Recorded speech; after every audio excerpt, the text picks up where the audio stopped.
1200 Israel के नागरिक मारे गए।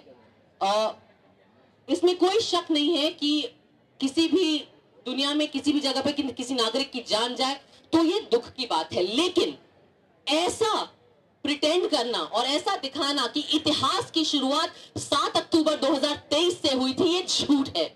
ये झूठ है और ये मक्कारी है, क्योंकि फिलिस्तीन के साथ जो हुआ है उसकी शुरुआत 2023 में नहीं 1948 में हुई थी। अगर आपको उन 1200 इजरायली जानों की बात करनी है तो आपको उन हजारों फिलिस्तीनी जानों की बात करनी होगी जो 1948 से मर रहे हैं। अगर आपको उन 200 हॉस्टेजेस की बात करनी है जो हमास के पास है तो आपको उन 10,000 फिलिस्तीनियों की बात करनी होगी जिन्हें इजराइल ने किडनैप किया है और सालों दशकों तक अपनी जेलों में रखा है बिना किसी ट्रायल के, बिना किसी चार्ज के।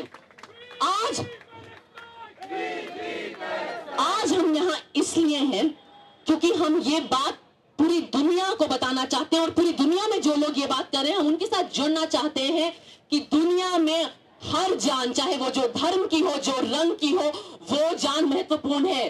दुनिया में पैदा हुआ हर बच्चा महत्वपूर्ण है। ऐसा नहीं है कि गोरों के बच्चों की जानें ज्यादा कीमती हैं और एशिया और अफ्रीका और लैटिन अमेरिका के बच्चों की जानें